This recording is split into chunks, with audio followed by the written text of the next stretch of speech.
Yang terhormat dosen saya yang tercinta, Ibu Dwi, saya John Christopher dengan NIM 230195286 dari kelas LB41 dari jurusan Teknik Industri, BINUS University.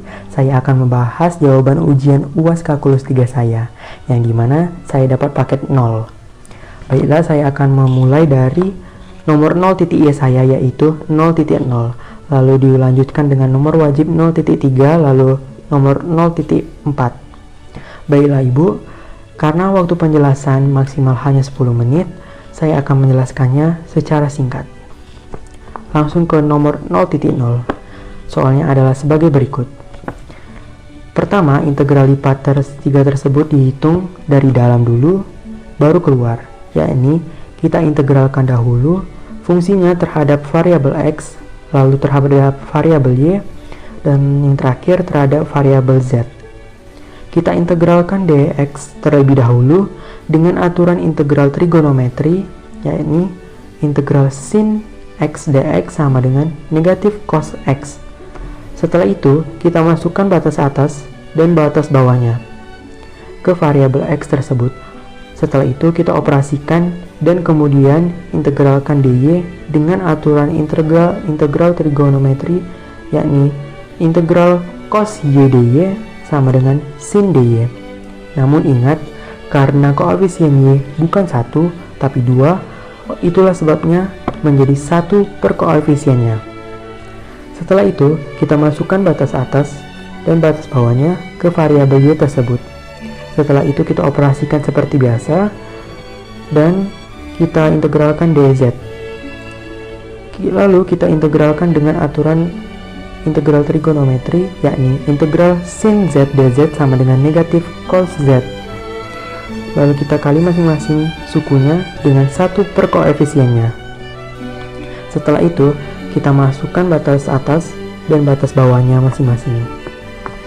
Setelah itu, kita operasikan seperti biasa, lalu kita sederhanakan dan didapatkan hasil akhirnya, yakni sama dengan 1/3 atau 0,33.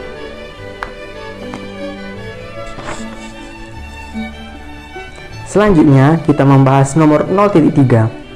Pertama, kita gambar grafiknya terlebih dahulu dari domain R. Lalu, kita dapatkan batas atas dan batas bawahnya. Setelah itu, kita integralkan dahulu dari dalam keluar, yakni terhadap variabel X terlebih dahulu. Dalam pengintegralan variabel X ini, saat kita mengaplikasikan aturan linearitas, kita dapati bahwa integral ini merupakan imaginary error function atau RV. Lalu, urutan pengintegralan lipat 2 tersebut terdapat masalah, yakni e pangkat x pangkat 2 tidak memiliki antiturunan terhadap x. Oleh sebab itu, sekarang kita ubah urutan pengintegralannya menjadi sebagai berikut ini, sesuai grafik di samping. Setelah urutan diubah, maka kita integralkan dulu dari dalam baru keluar, yakni integralkan dulu dy baru dx.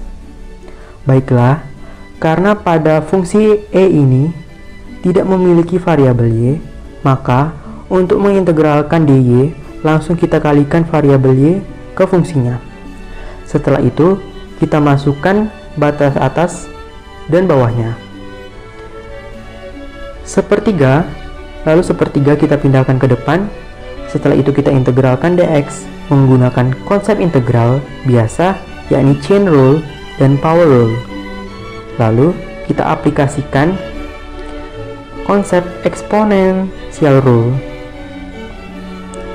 Integral a pangkat u du sama dengan a pangkat u per ln a, yang dimana a ini sama dengan e, sehingga kita dapatkan hasil integral seperti berikut ini. Lalu, kita masukkan batas atas dan bawahnya. Lalu, kita dapatkan hasilnya, yakni sama dengan 1350,3473. Selanjutnya, nomor 0.4. Pertama, kita gambar dulu grafiknya.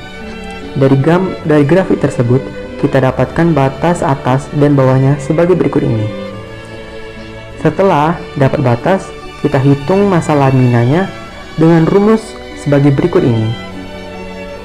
Lalu, kita integralkan dari dalam dulu, baru keluar, yaitu dari dx dulu, baru dy. Kita integralkan dx dengan cara biasa menggunakan power rule. Lalu, masukkan batas atas dan bawahnya. Setelah itu, operasikan dan integralkan dy dengan cara biasa menggunakan power rule. Juga, lalu kita masukkan batas atas dan bawahnya.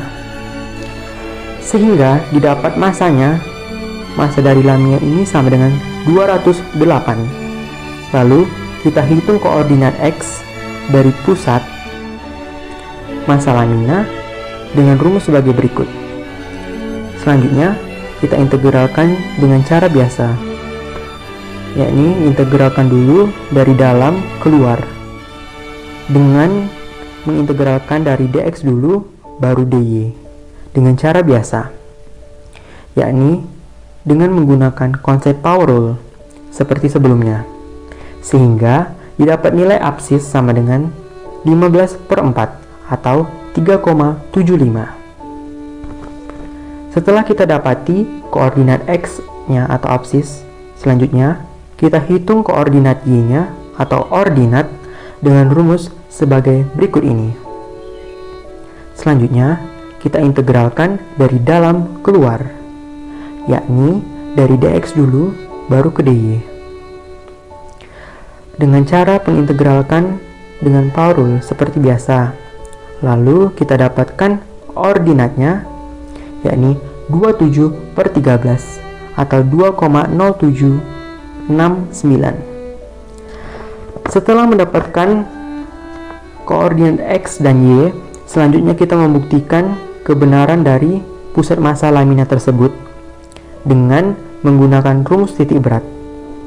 Titik berat benda ini memiliki letak yang sama dengan titik pusat massanya.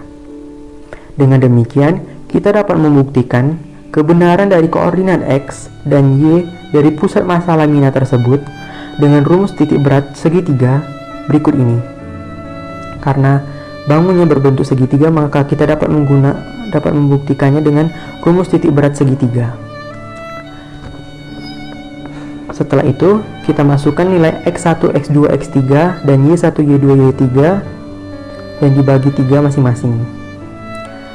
Lalu kita dapati setelah kita operasikan bahwa terbukti bahwa titik beratnya sama dengan pusat massanya, sehingga pusat massanya adalah benar, terbukti benar.